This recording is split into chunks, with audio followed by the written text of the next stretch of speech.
Dr. De La Parra is a graduate of the class of 1998. He's an ethnobotanist and plant chemist who served as director of the Food Initiative at the Rockefeller Foundation. In this role, he leads global efforts to build a more nourishing, regenerative, and equitable food system.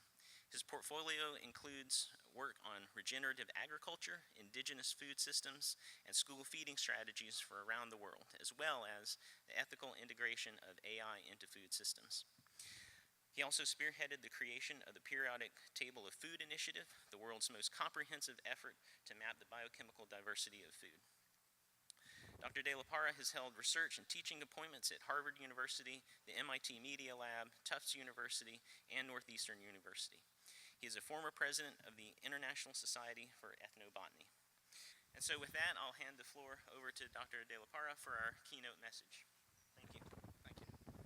Thank you so much, and thank you everyone so much for having me here into your home, because I know when I was a student here, this was my home for 2 years as a junior and a senior from 1996 to 1998.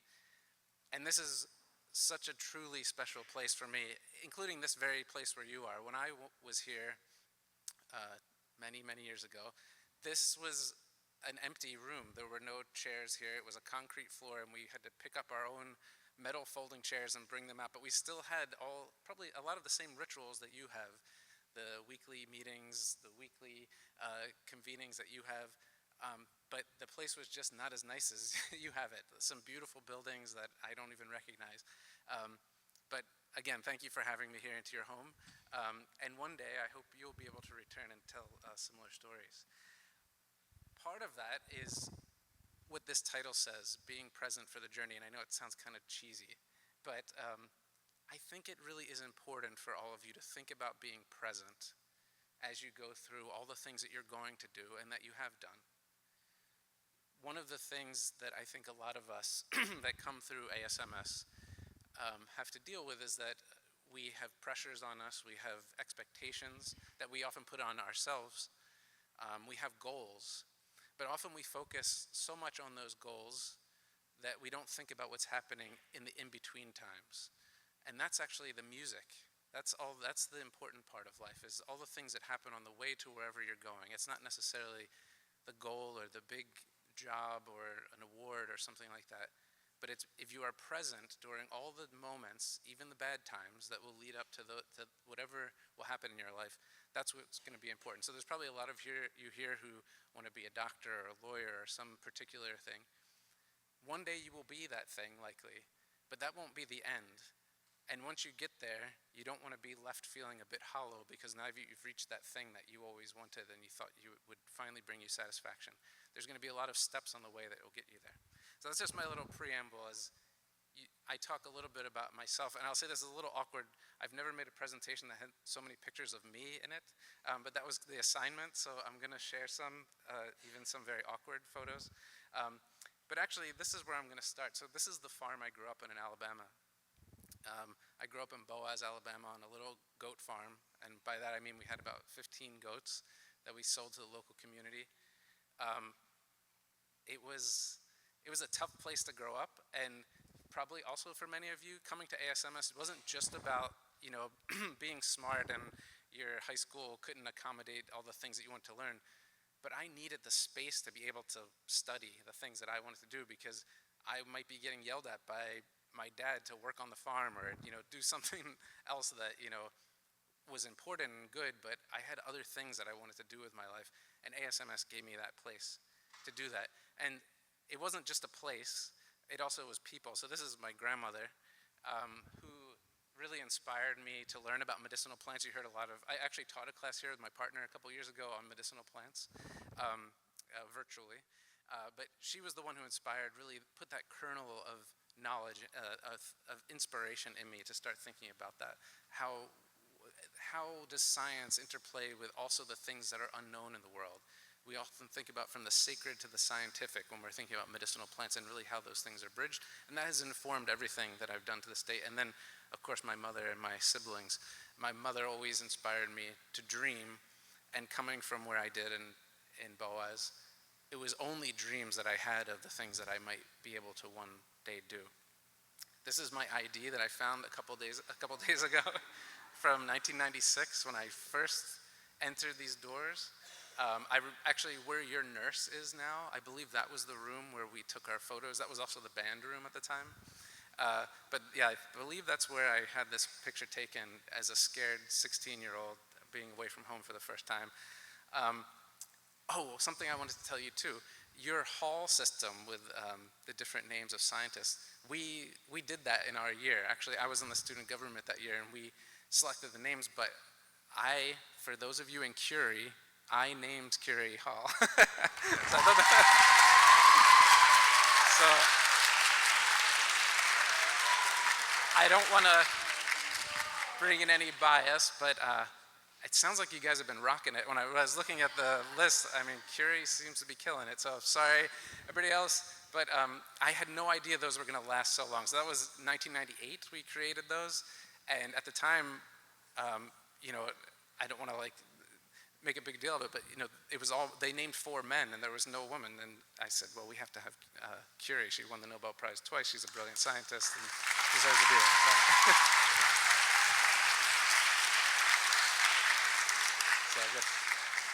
So yeah, and I don't want to dwell too much on ASMS, but I'll talk a little bit, but please ask me questions. I'll be here all day, so if you have questions about old ASMS, please come ask me. Maybe I'll have some interesting stories.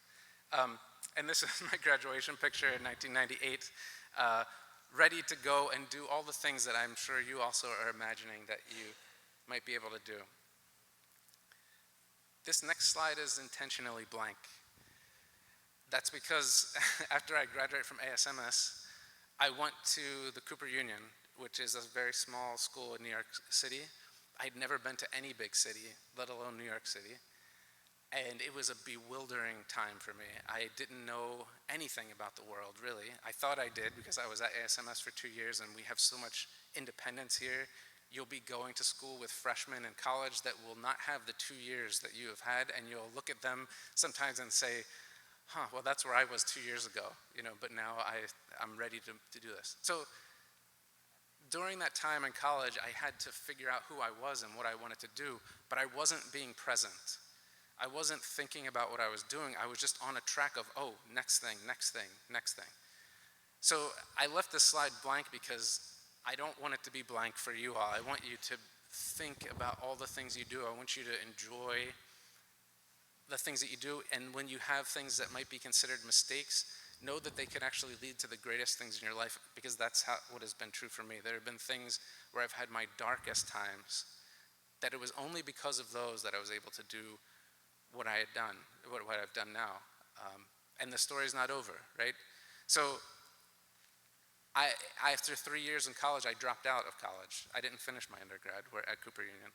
I had to figure out what I was gonna do. I started teaching at different places, and I worked in the New York State Legislature for a year. I worked in a bookstore for a year. I mean, I was kind of lost. I didn't know who I was or what I wanted to do with my life. But it was through that I was able to focus, and I started to focus on plants, of all things. We all have our thing. To me, it was plants. I grew up on a farm. My grandmother taught me about medicinal plants. And I wound up eventually, many years, I was about almost 30, I'm 45 now, going to graduate school. This was my 2nd or 3rd year of graduate school, because I had written a paper and they wanted to take my picture as this kind of plant superhero guy. But like even this was the farthest from my mind during those dark times. I needed that time to kind of ruminate and figure out what I was gonna do with myself. So it was only through that I was able to find that foothold, find that thing that was special for me in this life, and the thing that I could pursue with passion. From graduate school, and remember I only have 15 minutes or so, I'm gonna abbreviate things a bit, but from there I networked with people, I got to know people, I tried to enjoy the richness and all the flavor of life and all the different things that I could do. And because I was older when I went to graduate school, I knew what I wanted to do. I wasn't there because I knew, the next step is I get a PhD, the next step is I do this. I was there because I knew exactly what I wanted to do. I found the program I wanted. I flew through the program very quickly, and from there I met a whole bunch of people. I eventually got a research appointment at MIT. I became a researcher at Harvard, and all these things flowed. I didn't have to strive so hard. They kind of flowed a bit because I knew, I had the confidence of knowing who I was and what I wanted to do. while I was doing this work in academia, and I thought I'd be a professor, I thought that's what I would do, I wrote a grant that the Rockefeller Foundation awarded, and it was for the thing that Dr. Ashurst mentioned, the periodic table of food initiative, which I'll explain briefly. And I had to leave the job at MIT. This is a very difficult time in my life. Actually, my mentor, the person I looked up to at MIT, had a scandal. It happens. And when I found out these things that this person was accused of, I resigned my position at MIT. It was probably the most difficult thing I ever had to do in my life. Imagine coming from this farm in Alabama, walking the halls of MIT, and now having to voluntarily resign because of something that didn't agree with your heart and your morals. But it was only because of that, and I had maybe 4 months of just, I describe it as some of the worst times of my life, that the Rockefeller Foundation called me up and asked me if I wanted this job to lead the program that I had written the grant for a year before. And that's where I've really been able to find my home and flourish a bit. This is John D. Rockefeller and John D. Rockefeller Jr., two people I thought in my life I would never be associated with in any way. John D. Rockefeller, I believe, was the richest person to have ever lived on the planet in today's dollars. And so the philanthropy has been around for about 115 years or so. And the mission is to provide for the most vulnerable. Something that I actually felt prepared to do considering where I had come from in Alabama. And since then, I've been able to travel the world. I don't think I left the country until I was in my 30s. And since then, I've been to dozens of countries all around the world, helping provide grants to people that need it, to schools, to different people around the world, giving talks about our food, about medicinal plants, all different things, just making great friends and feeling in my flow because I know what I'm there to do.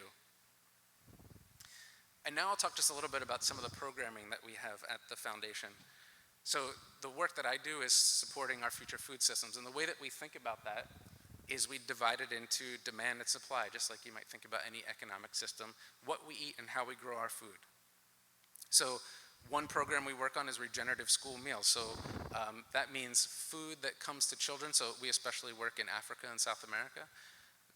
The one big place that pulls in a lot of food are school feeding programs and public procurement, making sure that the food that comes in those programs is nutritious, equitably produced, and regeneratively produced, so in ways that are good for people and planet. And then we have a program on food as medicine, which looks at how food can be used to support our health all around the world, particularly with chronic diseases like diabetes and others. But I'm going to focus a bit on the research piece, which is my kind of pet project. It's why I was brought to the foundation over 5 years ago, and that's the Periodic Table of Food Initiative. So the core of this is the question of what is in our food. So we've done a lot to map all the things around us, but we don't know a lot about our food. That we probably, for most foods, we might look at maybe 100 to 150 compounds of food, but there are tens, if not hundreds of thousands of different chemical entities in our food. We call that the dark matter of food. So we really know less than 1% of the chemical space of what's in our food, and that allows us to not be able to do science. Even the chemistry that we do look at in our food is not produced in a standardized, comprehensive way. So you have labs that look at food in one way, labs that look at food in another way, and then you can't compare apples to apples, literally, because they've been compared with different instrumentation, and you see different types of chemistry. We've done studies where we see less than 5% overlap between some foods that are, some laboratories that are analyzing food.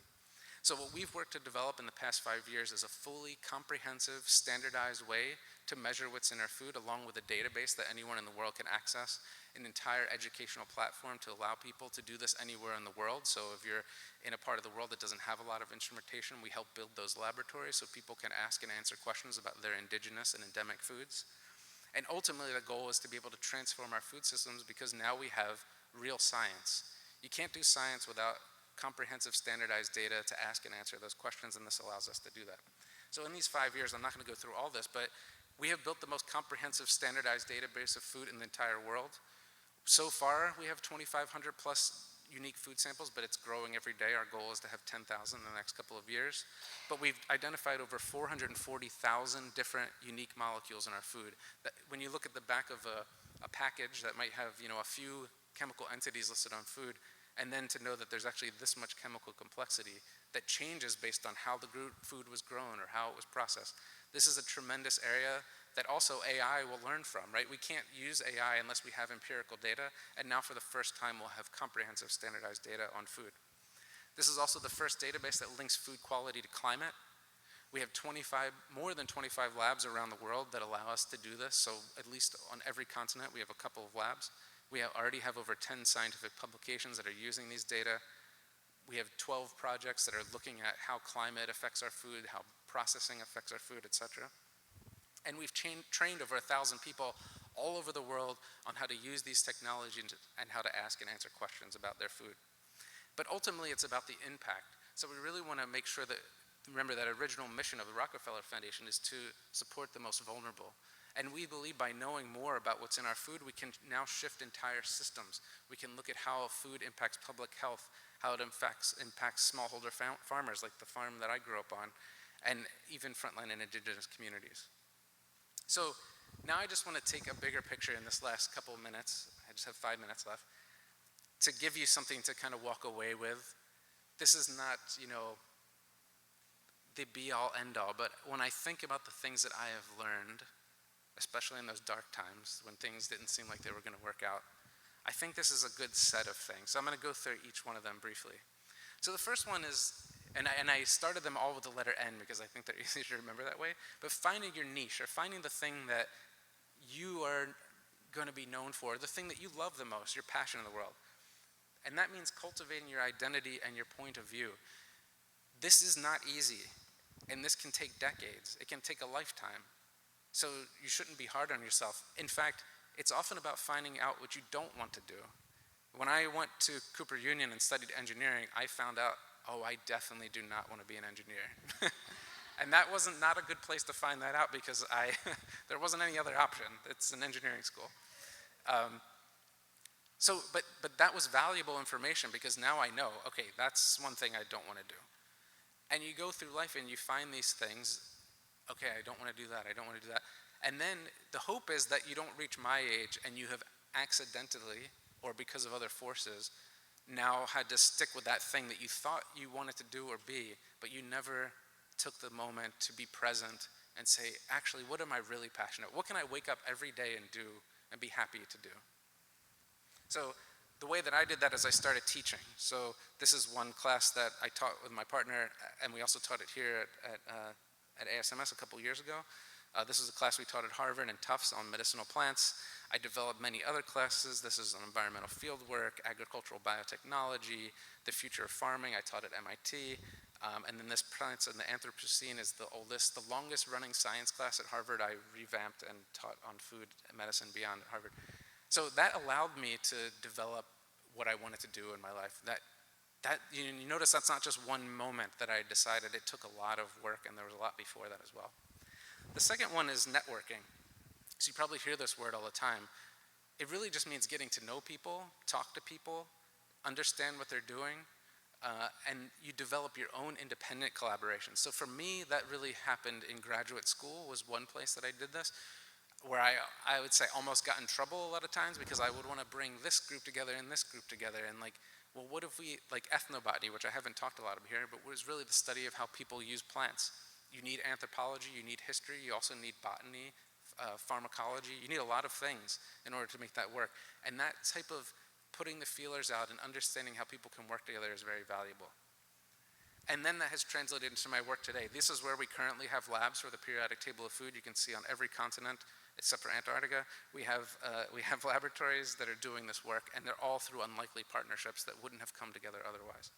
The third one is being nimble, or rolling with the punches, or, I say all of these things, but especially this one, do mean that you actually have to have a certain amount of privilege to be able to do them. Some people are in such a difficult position, they can't be nimble, or they can't do some of these things. But when you're able to, when you can, you should try to just keep going. This is actually the advice my grandmother gave me when I asked her at the end of a long life before she passed, what's the secret? She lived for so long, she lost children, she lived through wars. And the simple thing she said was, just keep going. And that sounded so simple at the time, but actually it's quite poignant, and it's sometimes the most difficult thing to do and something to keep in mind. So as I say, opportunities often come in unexpected places. You often, if you went to my LinkedIn, you wouldn't see all the failures that I mentioned today, or any social media. You're not gonna see what people failed at. You're only gonna see what they succeeded at.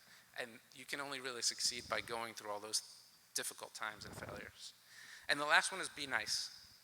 So kindness builds trust and opportunity. I would much rather hire someone who is nice than brilliant. It just makes for a better working environment. You get more done. Just a week ago Thursday, just last week, I was at the United Nations giving a talk about how indigenous people's knowledge should be prioritized in our food systems. But what's important here are the people behind me. Right here, it's Kat Morgan, who's actually from Tuscaloosa, Alabama, who is one of my employees, and Enesu Marakora, who's from Zimbabwe. Those are my employees. They're some of the nicest people in the world. I couldn't do anything I do without them.